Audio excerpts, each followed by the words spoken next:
Louvado seja nosso Senhor Jesus Cristo, para sempre seja louvado. Estamos dando início a mais um vídeo, a mais uma formação sobre a demonologia e o mistério do mal. Importante para nós estamos vendo dentro desse livro dos nossos amigos e irmãos sobre a parte mais negativa que existe da magia, do espiritismo e da macumba. Nós já vimos sobre a magia e o espiritismo e agora vamos entrar sobre a questão da macumba, o candomblé e umbanda. Pessoal, eu não estou aqui falando mal dos irmãos que pertencem a essas religiões. Eu só estou indicando um caminho aos católicos, as pessoas que fazem parte da Igreja Católica, fazendo uma prevenção conforme a nossa fé. Então não estou aqui fazendo proselitismo ou discriminando outras pessoas, nada disso, não estou fazendo nada disso. Esse curso ele é direcionado para católicos. Agora, se tem outras pessoas de outras crenças, de outras filosofias que estão nos acompanhando, nós respeitamos, né? Mas esse pensamento não é um pensamento assim de querer destruir os outros. Eu estou falando algo que existe de melhor dentro da Igreja Católica para aquelas pessoas que querem ser felizes como católicos. Juntamente com o espiritismo, a macumba, o candomblé, a umbanda estão amplamente difundidas no Brasil. Nelas é frequente o recurso ao demônio, sob nomes africanos e supostas entidades espirituais.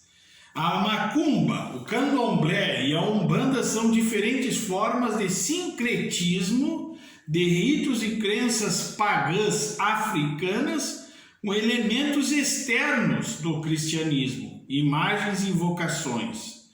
Também do espiritismo reencarnacionista e de cultos indígenas brasileiros. Essas formas supersticiosas de religião baseiam-se em princípios dualistas. Elas admitem a existência de entidades boas e entidades más, igualmente poderosas. Acreditam que essas últimas, embora inimigas do homem, devem, entretanto, ser cultuadas para evitar que se vingue fazendo mal. Daí deriva o mais completo amoralismo pela negação da distinção entre o bem e o mal, fundamento de toda a moralidade. O antropólogo Wagner Gonçalves da Silva, que apresentou uma tese na Universidade de São Paulo sobre o candomblé, discorrendo sobre as religiões afro-brasileiras, afirma: nessas religiões não existe o conceito de bem e de mal, e por isso são mal compreendidas. Pessoal, nós na igreja, nós temos uma moral cristã. Nós temos os 10 mandamentos, temos o Santo Evangelho, temos também as normas que a Santa Igreja nos dá, os dogmas da Santa Igreja que foram amadurecidos durante a história, né? Não é uma coisa simples essa parte da dogmática cristã. Então, como para essas religiões, tanto o bem e o mal, eles têm praticamente a mesma força, o que para nós é o contrário, o mal é a ausência do bem, não existe uma força do mal que seja igual ao bem, porque Deus é infinitamente maior do que o mal. Então essa amoralidade, essa falta de moral significa o seguinte: vamos dizer assim, eu sou um chefe de uma religião dessas, e uma pessoa está passando por tal dificuldade, e simplesmente ela fala isso para mim, para que eu faça alguma coisa para solucionar aquela situação. Então eu digo: olha, você me dá 10 mil reais e eu vou fazer esse trabalho para você. Muito bem. A pessoa que faz esse trabalho, pode ser para o mal de uma outra pessoa. Vamos supor uma história. Uma mulher foi traída pelo marido por outra mulher e ela quer destruir a vida daquela mulher, tá? Então o que ela faz? Ela vai lá e pede para que se faça alguma coisa para que o marido volte para ela e que aquela mulher seja destruída. Na visão deles, não existe problema, né, nessa questão, porque o que está fazendo o trabalho, ele é totalmente neutro daquela situação que está sendo envolvido sei lá quem é que ele vai invocar para esse caso, né? Só pode ser entidades ligadas a Satanás, nem existem entidades, é o próprio Satanás que vai agir. Então isso provoca uma certa neutralidade que é extremamente perigosa. Porque aí o que acontece? Você pode roubar, pode matar, pode fazer o que quiser e vai lá e resolve essa situação. Por isso mesmo que esse pessoal faz, por exemplo, batismo de sangue nas armas, naquelas correntes, né? Fazem também, invocam essas entidades sobre aqueles lugares, sobre essa corrente, sobre vestes e tal. Isso é extremamente perigoso, né? Porque é uma porta de entrada para Satanás vir ali e fazer a festa que ele quer fazer, né?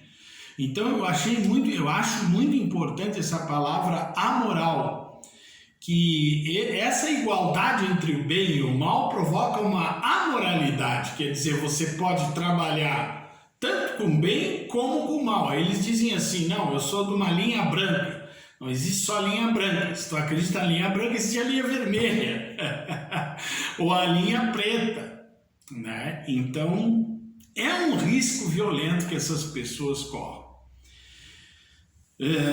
Infelizmente, o número de pessoas mesmo católicas, então vejo, estou me referindo a católicos, deixo bem claro isso aqui, que recorrem a trabalhos, despachos, ou seja, sacrifícios oferecidos ao demônio, sobre a invocação de divindades pagãs, para solucionar seus problemas, satisfazer suas paixões ou ambições e mesmo prejudicar outros, é cada vez maior.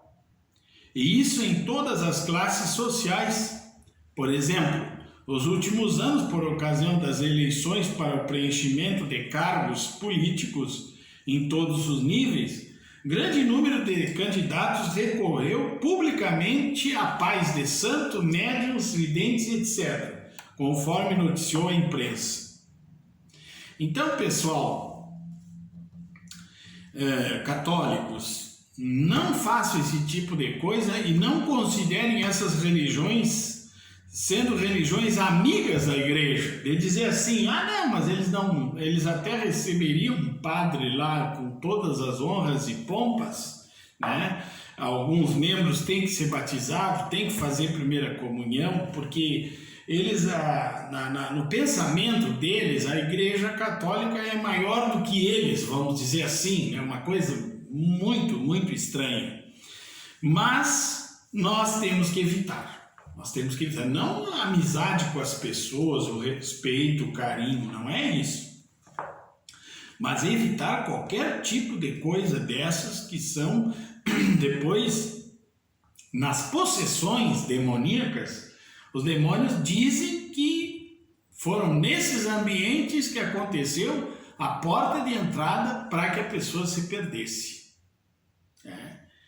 Eu digo assim para os católicos, tudo que nos afasta da Santa Missa, que seria a Eucaristia, e a devoção à Nossa Senhora, é do demônio. Já é um princípio de uma ação herética. Então, por exemplo, até um padre, um bispo que perde a devoção à Eucaristia ou perde a devoção à Nossa Senhora, ele já está com sintomas heréticos. Então, por exemplo, essas falsas religiões, elas nos afastam da Eucaristia, porque tu vai achar que por um ato supersticioso tu teve mais facilidade de conseguir alguma coisa do que com a prática católica. Então, aí é que corre o perigo, né, de tudo isso aí é que está o perigo. Exu, entidade a qual se oferecem os sacrifícios nesses cultos, não é outro senão o próprio demônio, conforme demonstra Dom Boaventura Kloppenburg, citando livros umbandistas. Toda e qualquer reunião de umbanda inicia com um presente oferecido ao Exu, agente mágico universal por cujo intermédio o mundo dos vivos se comunica com o mundo espiritual em seus diversos planos. E não se diga que o culto de Exu é exclusivo da quimbanda, da macumba ou do candomblé ou do batuque. E faz transcrição no livro O Espiritismo e a Lei de Umbanda, de Fontenelle, sacerdote de Umbanda, o qual afirma: na Umbanda os Exus são constantemente invocados e trabalho algum é começado sem que sejam salvadas, isso é, reverenciadas essas entidades. Então vocês vejam o perigo, porque tudo que se vai fazer qualquer culto, qualquer trabalho desses, primeiramente tem que se evocar o Exu, né? E o Exu é a força do mal e, em última instância, é o próprio demônio. Demônio que, como eu já disse para vocês, ele está à nossa disposição, o demônio. Deus nos livre de nós invocarmos o demônio para algum benefício, mas ele está à nossa disposição. E é certo que o demônio nos atende, pessoal. É certo que ele nos atende. Eu tenho uma grande experiência com o anjo da guarda ultimamente, inclusive o que me levou a me voltar aos anjos da guarda foi o curso no Rio de Janeiro. Porque como é que eu pensei? Eu raciocinei assim: se os demônios têm toda essa força, toda essa ação, né? O anjo da guarda é mais poderoso ainda, então eu tenho que invocar o anjo da guarda. Nunca posso invocar o demônio pensando em tirar algum benefício disso aí. Porque vejam, nós já somos tentados pelo demônio constantemente. Todas as tentações que nós passamos já é um efeito do próprio demônio que está tentando nos desviar do projeto de Deus. Então, se eu ainda dou corda para ele, como diz, eu boto lenha na fogueira, e aí a situação realmente se torna altamente complicada.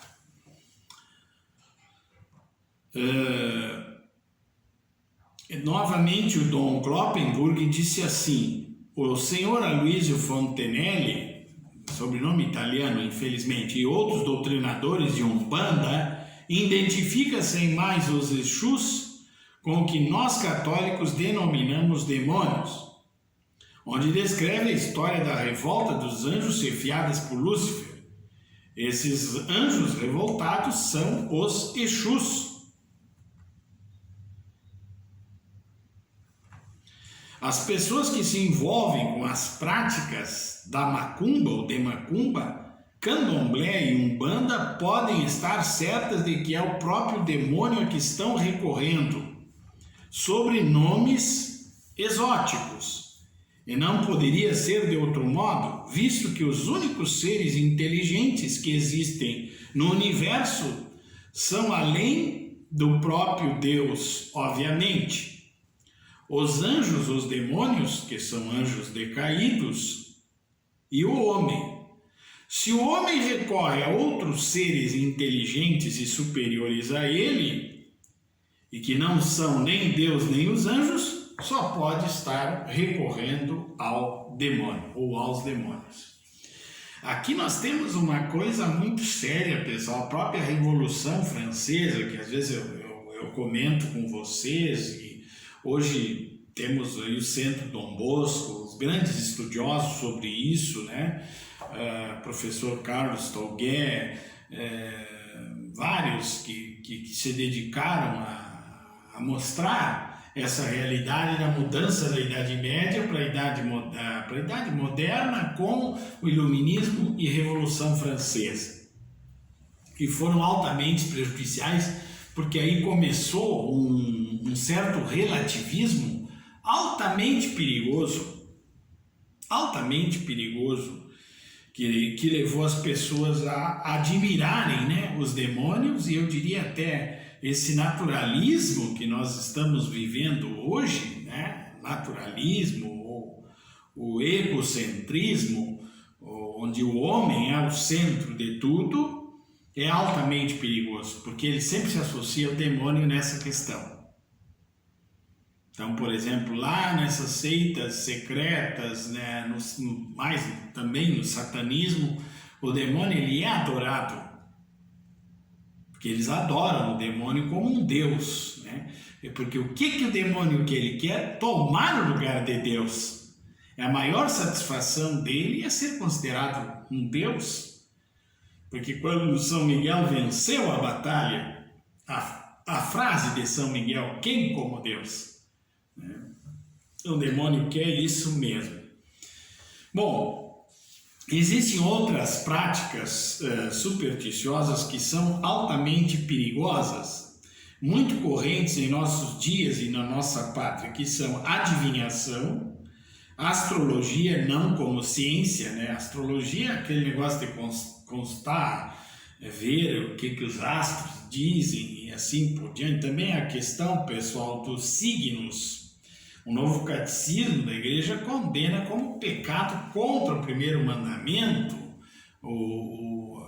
a consulta a horóscopos. Então temos que fazer isso, né? Às vezes o pessoal pergunta qual é o seu signo, eu já largo uma brincadeira, invento um nome lá e falo, né? Para não dar abertura, né, a essa questão aí de horóscopo, adivinhação. E temos a quiromancia. Quiromancia é a leitura de mãos, né? E também amuletos e simpatias. Pessoal, o verdadeiro, vamos dizer, adivinho, ou que usa a quiromancia, o lançamento de búzios, ele nada mais é do que um leitor do inconsciente ou do subconsciente da pessoa que vem consultar. Então, vamos dizer assim, se ele é um charlatão, sem dúvida, mas ele é um charlatão que usa um sistema de leitura da outra pessoa. Então, por exemplo, no momento que ele segura a mão, né, nós somos uma energia, na realidade, né? Nós todos somos dotados de energia. Então, essa pessoa, ela pegou na sua mão, ela consegue entender através desse toque, né? Olhando esses riscos da mão, ela vai dizer, olha, teus afetos estão assim, tu vai durar muito, tu vai durar pouco. E aí a pessoa que está impressionada, né? Porque eu acho que quem vai pagar aí não sei quanto para fazer esse tipo de coisa é porque ele está impressionado com o fato, só pode, né? E acaba se perdendo, né? Porque vai se desviar do caminho de Deus, tá?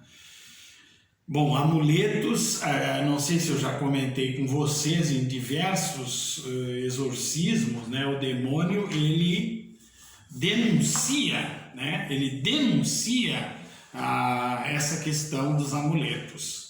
Que, vamos dizer, uma pessoa está possuída porque ela tinha um determinado amuleto e isso facilitou o ingresso do demônio na sua casa. Também, por exemplo, vai lá na África passear, ou um país desconhecido, Índia, não sei o que, e traz qualquer coisa de lá, né? Pode ser amaldiçoado isso, pode ter ser até de uma dessas religiões, e você está trazendo esse objeto para dentro de casa, né? Alguns também falam daquelas máscaras feitas de couro, né? Que alguns, quando estão confeccionando aquelas máscaras, estão fazendo orações ao demônio, né? E depois vendem a máscara. o efeito não vai ser muito positivo para o lar, para essa parede onde está essa máscara aí. Não sei se vocês sabem, né, disso aí, desse tipo de material que vende no artesanato. Agora, claro, se a pessoa realmente não tem nada a ver, é só uma questão artística, não tem problema. Ou por via das dúvidas, leva para o sacerdote uma coisa que, eu estou desconfiado disso aí, eu trouxe lá não sei da onde, né? Leva para o padre e diz assim: padre, o senhor me dá uma bênção nesse objeto? Porque ele veio de tal lugar, então, né? Então o padre vai dar uma bênção. No momento que o sacerdote dá a bênção, o efeito daquela maldição, daquele malefício que pode estar ali de forma ambulante, ele deixa de existir. Tá? Pela adivinhação, procuram-se conhecer as coisas ocultas que por meios naturais não se poderiam saber, tanto atuais como passadas ou futuras. O característico da adivinhação é o querer chegar ao conhecimento de algo, não por um esforço racional, mas pelo emprego de um artifício, de um meio extraordinário não bem explicado. Em última análise, pela ajuda de forças extrínsecas e superiores ao homem, essas forças, como é lógico, só poderiam provir de Deus e dos anjos, ou por permissão divina dos demônios também. Como isso equivale a querer obrigar a Deus a satisfazer a curiosidade ou o capricho do homem, é certo que ele não atende a tais pedidos, nem diretamente, nem por meio dos anjos. A essência da adivinhação consiste no comércio com os demônios. Ensinam tem dois teólogos, Nodin e Schmidt, que são jesuítas, que falam sobre isso. A adivinhação pode ser realizada com a invocação expressa dos demônios, que é um pacto explícito, ou pela invocação implícita ou tácita, pacto implícito.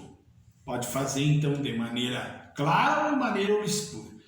A expressa invocação ocorre quando se invoca diretamente o demônio ou se faz com ele um pacto formal mediante o qual, postos certos sinais, se produzirão certos efeitos para que se estabeleça esse pacto divinatório. Não é necessário que o demônio de fato responda, mas basta que seus efeitos se sigam, ou seja, que se chegue ao conhecimento daquilo que se pretende adivinhar. Então, a adivinhação, ela é uma afronta à divina providência.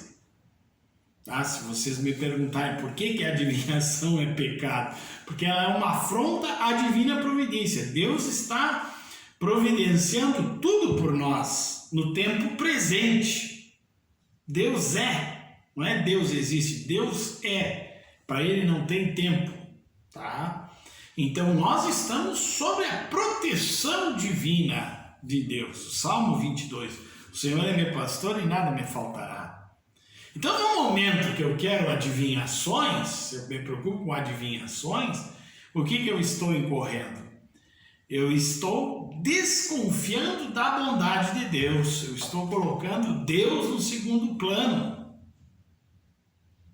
Então, aí é que está o mal, o prejuízo que pode causar essa adivinhação.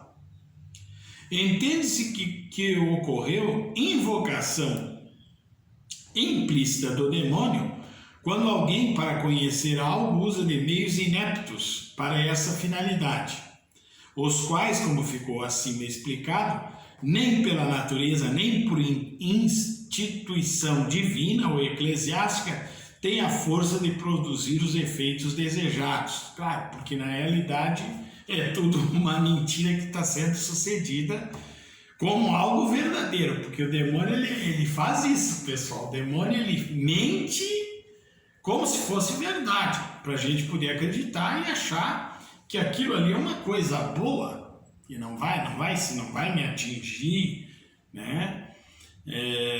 Muitas religiosas, infelizmente, caíram nessa questão do pêndulo e outras coisas mais, busca de uma energia, não sei da onde, e interessante que se afastam da oração, se afastam da Eucaristia, se afastam do ofício divino, por isso que nós temos poucas vocações na vida religiosa e gostam demais dessas teologias modernas, porque a teologia moderna não pensa em Cristo como Deus, não fala em inferno, não fala em nada, é tudo uma coisa muito gostosa ser cristão, todo mundo é igual, e aí nós vemos o resultado na falta de vocações. Por quê? Porque o que forja o religioso, a religiosa, o sacerdote, é a sua dedicação. O ponto de atração vocacional é a coerência que o religioso e a religiosa vivem. Não é a incoerência. Então, quando você troca a adoração ao Santíssimo, Santo Rosário, a reza do ofício, por uso do pêndulo, por uso de adivinhação, poder da mente, imposição das mãos, né? Que é diferente do Espírito Santo, da invocação do Espírito Santo. Essa imposição das mãos é a questão, aquela da energia que eu tenho, que eu passo para outra pessoa e curo essa pessoa. Tudo vem da raiz da autossuficiência humana e que o demônio comanda tudo. Bem entendido, os demônios não têm poder de conhecer o futuro, propriamente dito, chamado futuro contingente ou futuro livre, isso é, os fatos cuja ocorrência depende da vontade de Deus e do livre arbítrio dos homens.